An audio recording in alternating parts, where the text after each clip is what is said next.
Assalamualaikum sahabat, pasti gampang. Setelah kesulitan, pasti ada jalan terang. Hari ini saya akan menceritakan tentang seorang gubernur yang sombong dan korup, yang akhirnya menerima balasan mengerikan di Tanah Suci. Sebuah kisah nyata yang penuh hikmah, mengingatkan kita bahwa tidak ada kekuasaan yang abadi, dan setiap perbuatan pasti akan mendapat ganjarannya. Kenapa hal ini bisa terjadi? Namun sebelum itu, bagi yang beragama Islam, sempatkan tulis salawat di kolom komentar, supaya komentar itu menjadi saksi kita mendapatkan syafaat dari Rasulullah nanti di akhirat. Dan jangan lupa klik tombol subscribe dan like, agar kita bisa terus berbagi kisah penuh hikmah dan pelajaran hidup.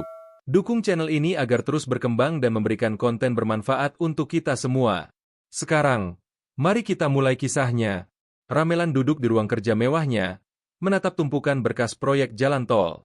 Raut wajahnya penuh kepuasan saat membaca laporan keuntungan yang luar biasa besar. Ia tahu bahwa anggaran proyek itu telah dikorupsinya secara besar-besaran. Tak ada yang bisa menyentuhku, gumamnya sambil tersenyum sinis. Di luar kantor, rakyat berkerumun, menuntut kejelasan atas ganti rugi tanah yang dirampas. Ramelan hanya menghela napas malas, memandang mereka seperti sampah. Mereka akan diam kalau dikasih sedikit uang, katanya kepada sekretarisnya. Pak Ilham, seorang kontraktor yang dulu bekerja dengan gubernur, mulai mengumpulkan bukti korupsi. Ia tahu bahwa dana proyek banyak yang dialihkan ke rekening pribadi Ramelan. Jika ini terbongkar, dia pasti jatuh, bisik Pak Ilham kepada asistennya. Malam itu, Pak Ilham menyusun laporan rahasia untuk diserahkan ke media. Namun, di tengah jalan pulang, sebuah mobil hitam membuntutinya dengan kecepatan tinggi. Tiba-tiba, mobil itu menabraknya dengan keras, membuat mobilnya terguling ke parit. Pak Ilham tewas ketika, dan laporan itu ikut terbakar dalam kecelakaan yang mencurigakan. Sejak kematian Pak Ilham, suasana di rumah dinas Ramelan terasa semakin mencekam. Setiap malam, ia mendengar suara langkah kaki di lorong, tetapi saat dicek, tak ada siapa-siapa. Lampu kamar tidurnya berkedip-kedip tanpa sebab, membuat istrinya ketakutan. Mungkin ini hanya kebetulan, pikir Ramelan, menenangkan dirinya sendiri. Namun, malam berikutnya, ia terbangun dengan keringat dingin saat mendengar suara berbisik di telinganya. Kau pikir bisa lari dari semua ini? Suara itu terdengar jelas, membuat bulu kuduknya berdiri. Untuk pertama kalinya, Ramelan merasakan ketakutan yang belum pernah ia rasakan sebelumnya. Malam itu, Ramelan bermimpi berdiri di tengah padang pasir yang luas dan gelap. Di kejauhan, ia melihat sosok-sosok hitam tanpa wajah berjalan mendekatinya. Mereka berbicara dalam bahasa yang tidak ia mengerti, tetapi nadanya terdengar mengancam. Ia berusaha lari, tetapi kakinya terasa berat seperti tertanam di tanah. Tiba-tiba, tanah di bawahnya retak, dan tangan-tangan hitam keluar, menarik tubuhnya ke bawah. Ramelan menjerit ketakutan, tetapi suaranya tak bisa keluar. Ia terbangun dengan napas tersengal, tubuhnya gemetar hebat. Ketakutan semakin menghantuinya setiap hari, membuatnya sulit tidur dan kehilangan selera makan. Seorang penasihat spiritualnya menyarankan, mungkin kau perlu pergi ke Tanah Suci, untuk menenangkan diri. Ramelan mengangguk, berpikir bahwa mungkin ini cara terbaik untuk menghilangkan ketakutannya. Ya, umrah, itu akan memperbaiki citra di masyarakat juga, pikirnya dengan senyum tipis. Persiapan dilakukan dengan cepat, dan keberangkatannya diumumkan di berbagai media. Gubernur Ramelan menjalankan ibadah umrah sebagai bentuk syukur, begitu berita yang tersebar.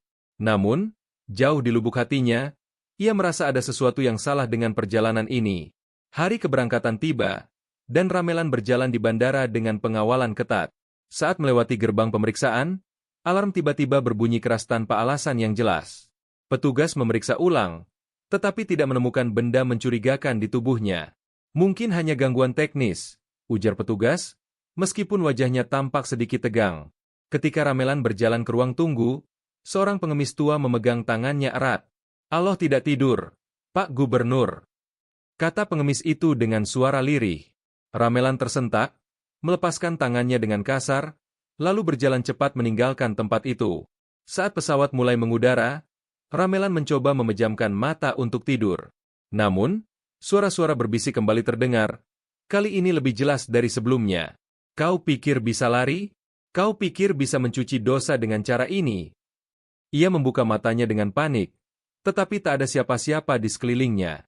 Jantungnya berdetak cepat, keringat dingin mulai mengalir di pelipisnya. Matanya menatap keluar jendela, melihat awan putih membentang luas. Namun, dalam sekejap, ia melihat bayangan hitam besar melayang di antara awan, menatap ke arahnya. Pesawat mendarat di Jeddah, dan Ramelan turun dengan wajah yang tampak kelelahan. Di bandara, rombongan pejabat yang bersamanya terlihat ceria, tetapi ia merasa ada sesuatu yang berat di dadanya. Saat memasuki imigrasi, seorang petugas Arab memandangnya dengan tajam sebelum mengembalikan paspornya tanpa berkata apa-apa. Ramelan merasa tatapan itu berbeda, seolah ada sesuatu yang diketahui oleh petugas tersebut. Di luar bandara, angin padang pasir berembus kencang, membuat sorbannya sedikit berantakan. Ia menatap langit yang biru, tetapi di matanya, warna itu tampak lebih kelam dari biasanya. Aku hanya terlalu lelah, gumamnya, berusaha menenangkan diri. Setelah perjalanan panjang, rombongan tiba di hotel mewah yang menghadap langsung ke Masjidil Haram. Para pejabat sibuk menyiapkan pakaian ihram, sementara Ramelan duduk termenung di sofa kamarnya. Ia merasa ada yang mengawasinya, tetapi setiap kali menoleh, tidak ada siapa-siapa. Dengan langkah berat, ia akhirnya mengenakan pakaian ihram dan bersiap menuju Ka'bah. Begitu memasuki pelataran Masjidil Haram, ia merasakan sesuatu yang aneh di tubuhnya. Kakinya terasa lebih berat, seolah ada tangan tak terlihat yang menahannya melangkah. Namun, ia tetap memaksakan diri, melangkah lebih cepat di tengah ribuan jemaah yang beribadah dengan khusyuk. Ramelan mulai melakukan tawaf, berjalan mengelilingi Ka'bah bersama rombongan. Namun, saat ia melangkah di putaran kedua, tubuhnya terasa semakin lemas. Keringat dingin mulai mengalir di pelipisnya, meskipun suhu udara di sekitar terasa sejuk. Setiap kali ia berusaha membaca doa, lidahnya terasa kaku dan sulit bergerak. Bismillahirrahmanirrahim. Suaranya hanya terdengar seperti gumaman yang tidak jelas. Ia melirik arah Ka'bah, tetapi matanya membelalak saat melihat bayangan hitam berdiri di depannya. Astagfirullah, bisiknya, tetapi suara itu seperti tertahan di tenggorokannya. Ramelan berhenti sejenak. Jantungnya berdebar kencang saat menatap Ka'bah. Bayangan hitam yang ia lihat tadi sudah tidak ada, tetapi perasaan tidak nyaman masih menggelayuti dirinya. Ia melanjutkan tawaf, tetapi setiap kali melewati sudut tertentu, tubuhnya terasa semakin berat. Jemaah lain tampak khusyuk dalam doa-doa mereka, sementara Ramelan berjuang hanya untuk tetap berdiri. Kenapa aku merasa seperti ini? Pikirnya, mencoba mengabaikan rasa takut yang mulai muncul. Kakinya mulai gemetar, dan tiba-tiba, ada seseorang yang menyenggolnya dari belakang. Ia menoleh, tetapi yang ada hanya kerumunan orang yang terus bergerak, tanpa ada yang terlihat menyentuhnya. Saat melewati rukun Yamani, Ramelan mendengar suara pelan yang memanggil namanya. Ramelan. Suara itu terdengar berbisik, menggema di telinganya.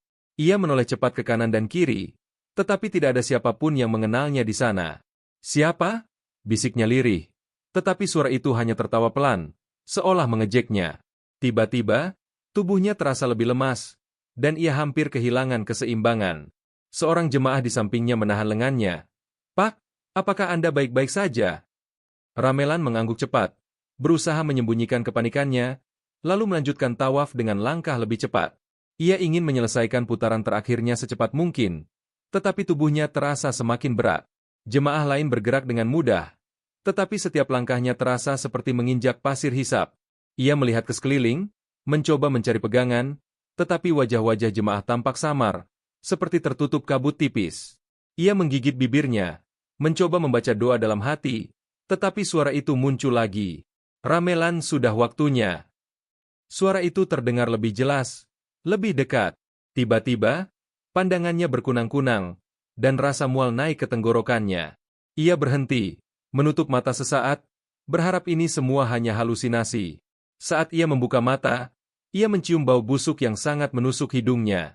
Aroma itu seperti daging busuk yang terbakar, begitu kuat hingga ia hampir muntah. Ia menoleh ke sekitar, tetapi jemaah lain tampak beribadah seperti biasa, seolah tidak mencium apapun. Apa ini hanya aku yang merasakan? Pikirnya, mencoba menahan rasa mual.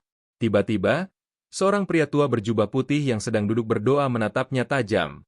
Tatapan pria itu begitu dalam, seolah bisa melihat langsung ke dalam hatinya. Ramelan buru-buru mengalihkan pandangan, tetapi bayangan pria itu terus terngiang di pikirannya. Saat mendekati Hajar Aswad, Ramelan mencoba mengikuti jemaah lain untuk mencium batu suci itu. Namun, saat ia semakin dekat, dadanya terasa semakin sesak, seperti ada sesuatu yang menekannya dari dalam. Ia mencoba melangkah maju, tetapi tiba-tiba seluruh tubuhnya terasa kaku. Tiba-tiba, seseorang berbisik di telinganya, "Jangan berani mendekat."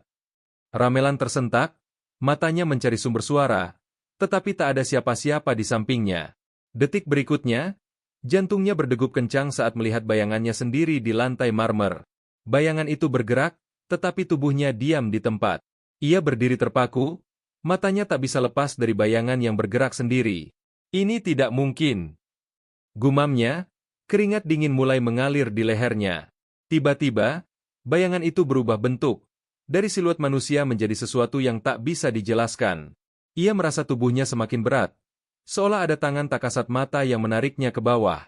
Ia mencoba beristighfar, tetapi lidahnya terasa keluh, tak bisa bergerak. Jemaah lain terus bergerak di sekitarnya, tanpa menyadari ketakutannya. Dalam hati, ia mulai bertanya-tanya, apakah ini hukuman dari Allah? Ramelan merasakan dadanya semakin sesak. Napasnya mulai berat seperti ditindih sesuatu. Ia memegang dadanya, mencoba menarik napas dalam, tetapi semakin ia mencoba, semakin sulit rasanya. "Pak, Anda baik-baik saja?" Seorang jemaah bertanya dengan cemas. Ramelan mengangguk lemah, mencoba tetap berdiri meski lututnya mulai gemetar. Bayangan hitam yang tadi muncul kini bergerak mendekat, membentuk sesuatu yang menyerupai sosok manusia. Dalam sekejap, ia merasakan hawa dingin merayap di seluruh tubuhnya.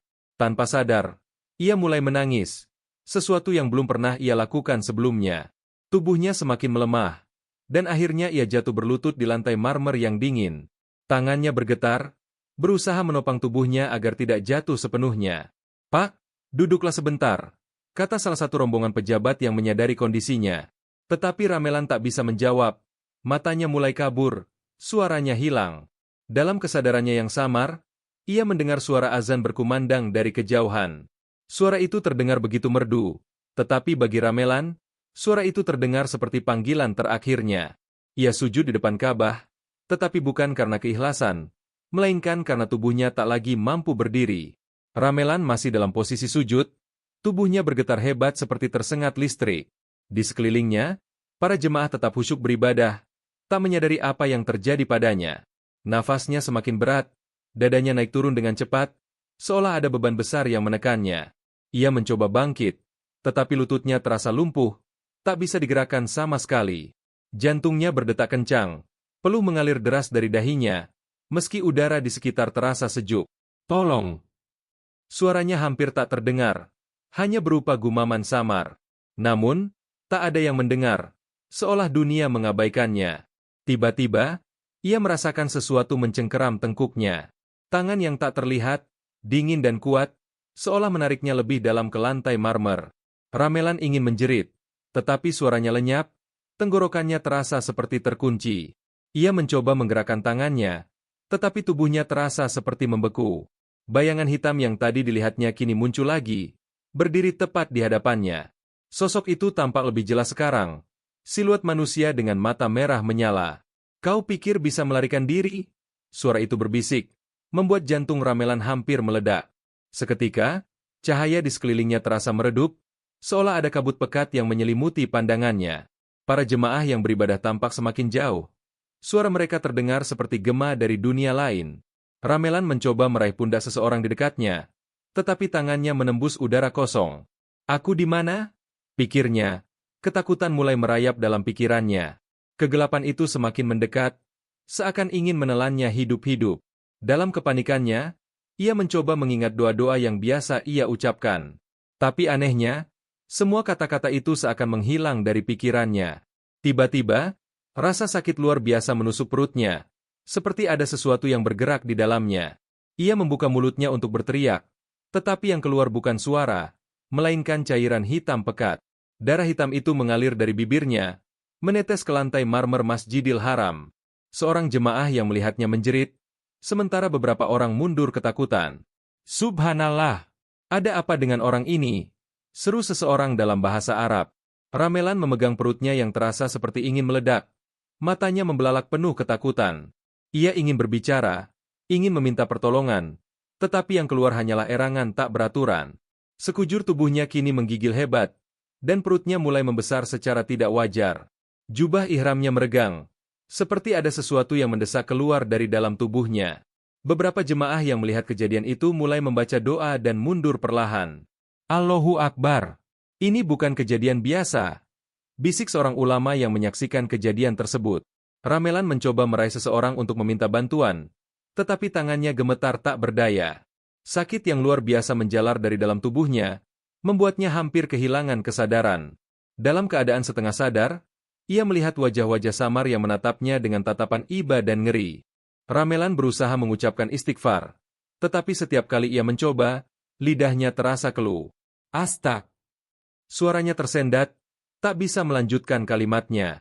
Ia melihat seorang pria tua berjubah putih berdiri di kejauhan, menatapnya dengan mata penuh makna. Taubatlah sebelum terlambat. Suara pria itu menggema di kepalanya. Ramelan ingin menangis, ingin bersujud memohon ampun, tetapi tubuhnya tak bisa bergerak. Hanya air mata yang mengalir, bercampur dengan keringat dingin yang membasahi wajahnya. Perutnya berdenyut semakin keras, seolah ada sesuatu di dalamnya yang ingin keluar. Rasa sakit itu mencapai puncaknya, membuat Ramelan menjerit keras. Suara jeritannya menggema di seluruh Masjidil Haram, membuat orang-orang menoleh ketakutan. Beberapa petugas keamanan berlari mendekatinya, mencoba membantunya berdiri. Namun, begitu salah satu petugas menyentuh pundaknya, tubuh Ramelan tersentak hebat, seolah ada sengatan listrik yang menjalar ke seluruh tubuhnya.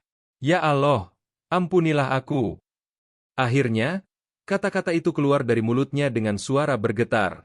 Tetapi seketika itu juga, tubuhnya melemas, jatuh ke lantai dengan mata terbelalak. Dalam keheningan yang mencekam, suara adzan maghrib berkumandang, mengiringi detik-detik terakhirnya. Ramelan tergeletak di lantai marmer, tubuhnya tak lagi bergerak. Matanya masih terbuka, menatap langit-langit Masjidil Haram dengan kosong. Para jemaah yang menyaksikan kejadian itu hanya bisa berbisik satu sama lain, ketakutan bercampur kebingungan. Seorang ulama mendekatinya, menatap tubuh Ramelan yang kini tampak lebih kurus dan pucat. Innalillahi wa inna ilaihi raji'un, ucapnya lirih, sebelum menutup mata Ramelan dengan lembut. Beberapa petugas medis datang, tetapi mereka hanya bisa menggeleng pelan. Di sudut ruangan, pria tua berjubah putih yang tadi menatapnya kini telah menghilang tanpa jejak. Di luar Masjidil Haram, langit yang tadinya cerah mendadak diselimuti awan kelabu. Angin bertiup lebih kencang, membawa aroma hujan yang mulai turun perlahan. Para jemaah yang keluar dari masjid menatap langit dengan perasaan takjub dan takut. Ini bukan kebetulan. Bisik seorang pria muda, menggenggam tasbihnya erat. Sementara itu, di sebuah desa jauh di tanah air, seorang wanita tua yang kehilangan hak tanahnya akibat proyek jalan tol Ramelan sedang berdoa. Air matanya menetes saat ia mendengar suara takbir dari masjid dekat rumahnya. Allah Maha Adil, gumamnya, sebelum sujud syukur dengan penuh keikhlasan. Para petugas medis mengangkat tubuh Ramelan dengan hati-hati, tetapi tubuhnya terasa jauh lebih berat dari seharusnya. Kenapa badannya dingin sekali? Bisik salah satu petugas, merasakan hawa aneh saat menyentuhnya. Beberapa jemaah masih berdiri di sekitar, berbisik-bisik sambil melihat kejadian yang baru saja terjadi. Di lantai tempat Ramelan terjatuh, bercak darah hitam masih terlihat jelas meskipun petugas mencoba membersihkannya. Salah seorang saksi, seorang pria dari Turki, menunduk dan berkata dengan suara bergetar, "Aku belum pernah melihat kejadian seperti ini sebelumnya." Di sudut lain, seorang jemaah yang tadi sempat membantu Ramelan berbisik pada temannya. Saat dia jatuh, aku mendengar suara seperti desisan, seperti sesuatu yang keluar dari tubuhnya. Keheningan menyelimuti Masjidil Haram, seolah tempat suci itu baru saja menyaksikan sesuatu yang tak seharusnya terjadi. Di kamar hotel tempat rombongan Ramelan menginap, suasana terasa berat dan suram. Beberapa pejabat yang ikut bersamanya tampak gelisah, masih terguncang dengan apa yang mereka saksikan di Masjidil Haram. "Apakah kita harus segera mengurus jenazahnya?" tanya salah satu dari mereka dengan suara gemetar.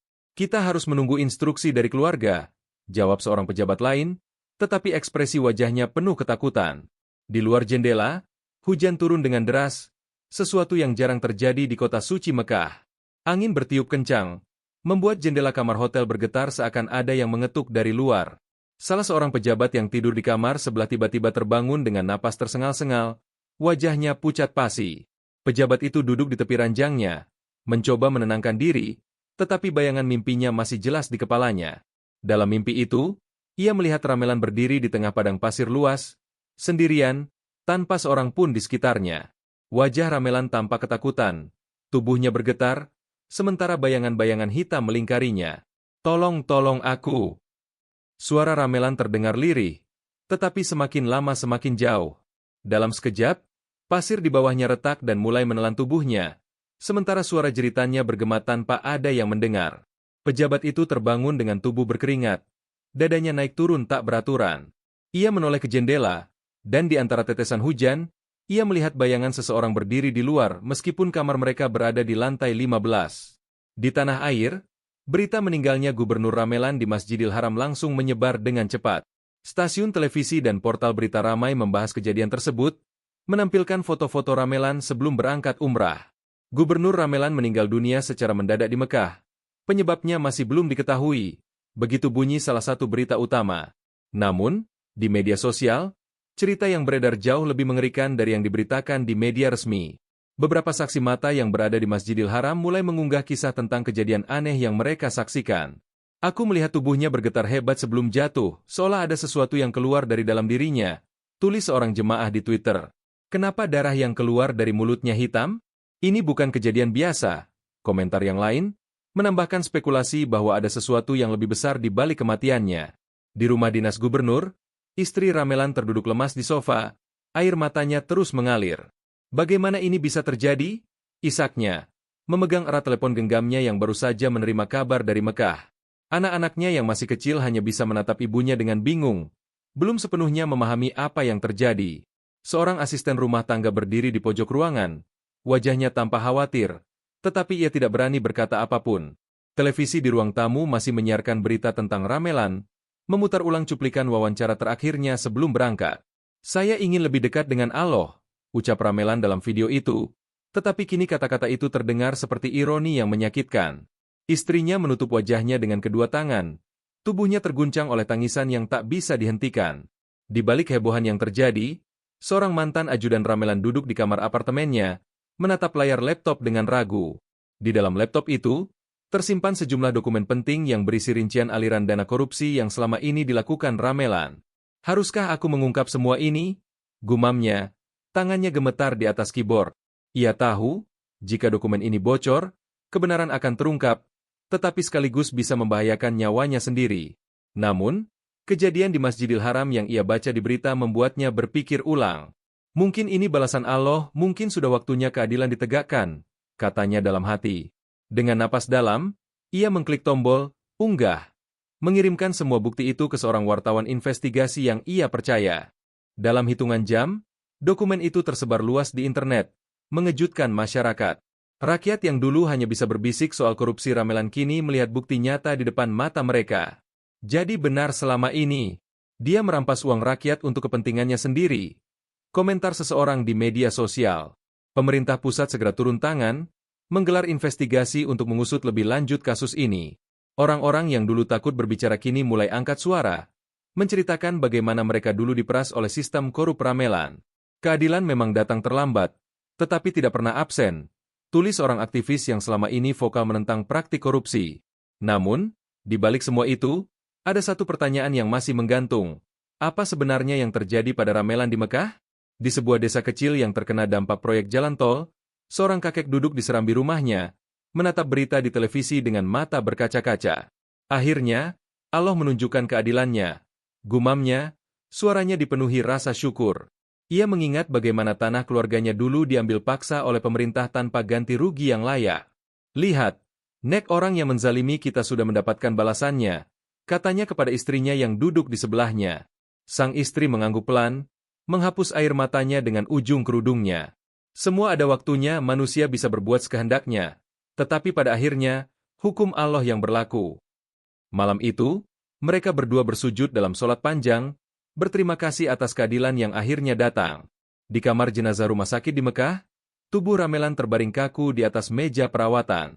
Para petugas medis yang bertugas menyiapkan jenazahnya saling berpandangan, ada sesuatu yang terasa janggal. Kenapa tubuhnya masih terasa berat seperti ini? Gumam salah satu petugas dalam bahasa Arab. Seorang dokter mendekat, menatap wajah Ramelan yang tampak lebih pucat dari biasanya. Ada bekas hitam di sekitar bibirnya, sisa dari darah pekat yang keluar sebelum ia meninggal. Seolah ada sesuatu yang tertinggal di dalam tubuhnya, kata seorang petugas lain sambil menggeleng pelan. Mereka mencoba menggerakkan tubuhnya, tetapi terasa lebih kaku dan berat dari jenazah pada umumnya. Proses memandikan jenazah Ramelan dimulai, tetapi ada hal yang membuat para petugas terkejut. Air yang digunakan untuk membersihkan tubuhnya terasa lebih panas dari biasanya, meskipun suhunya normal. Seorang petugas menyentuh bagian dada Ramelan dan langsung menarik tangannya dengan cepat. Subhanallah, tubuhnya terasa seperti batu, ujarnya dengan mata terbelalak. Saat mereka menuangkan air, bau anyir yang aneh tiba-tiba muncul, berbeda dari jenazah lainnya. Salah satu ulama yang hadir dalam proses itu hanya menggeleng pelan, lalu berkata, Allah lebih tahu apa yang telah dia lakukan semasa hidupnya. Mereka menyelesaikan proses pemulasaraan dengan hati-hati, tetapi dalam hati, mereka masih bertanya-tanya. Keluarga Ramelan awalnya ingin membawa jenazahnya pulang ke Indonesia untuk dimakamkan di tanah kelahirannya. Namun, ada berbagai kendala administrasi yang membuat proses pemulangan jenazahnya tertunda. Beberapa pejabat tinggi yang ikut rombongan mulai merasa gelisah dengan keadaan ini. Kenapa begitu sulit? Padahal biasanya proses ini bisa lebih cepat, kata salah satu dari mereka dengan suara resah. Hingga akhirnya, keputusan diambil. Ramelan akan dikuburkan di Mekah, di salah satu pemakaman umum untuk jemaah yang wafat di Tanah Suci. Kabar ini sampai ke keluarganya di Indonesia, membuat istrinya menangis lebih keras. Kenapa dia harus dikuburkan jauh dari kami? Ratapnya. Tetapi tak ada yang bisa mengubah keputusan itu. Malam sebelum pemakaman, beberapa petugas yang berjaga di kamar jenazah melaporkan kejadian aneh. Salah satu dari mereka bersumpah mendengar suara samar dari dalam ruangan tempat jenazah Ramelan disimpan. Seperti seseorang yang mengerang atau berbisik, katanya dengan wajah pucat. Rekannya menepuk bahunya dan berkata, mungkin kau hanya terlalu lelah. Namun, saat mereka kembali ke ruangan itu, udara di dalamnya terasa lebih dingin dari sebelumnya. Lampu di sudut ruangan berkedip-kedip, membuat suasana semakin mencekam. Tak ingin berlama-lama, mereka mempercepat persiapan untuk pemakaman esok harinya. Keesokan harinya, jenazah Ramelan dibawa ke pemakaman untuk dimakamkan. Saat jenazahnya diangkat, beberapa petugas mengeluh bahwa tubuhnya terasa lebih berat dari biasanya. Seperti ada sesuatu yang menahan, bisik salah satu dari mereka dengan napas berat.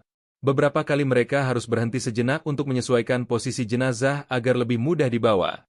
Akhirnya, liang lahat telah disiapkan, dan jenazah Ramelan diturunkan perlahan ke dalamnya. Suasana di sekitar pemakaman terasa lebih sunyi dari biasanya, seolah alam ikut menyaksikan peristiwa ini. Setelah jenazah ditutup dengan tanah, beberapa orang yang hadir hanya bisa menghela napas panjang. Saat pemakaman selesai, langit Mekah yang biasanya cerah tiba-tiba mendung. Rintik hujan turun perlahan, sesuatu yang jarang terjadi di kota suci ini. Beberapa ulama yang hadir dalam pemakaman menatap langit dengan penuh makna. Hujan ini bisa menjadi tanda rahmat atau peringatan, kata salah seorang dari mereka. Para pejabat yang ikut hadir hanya saling bertatapan, tak tahu harus berkata apa.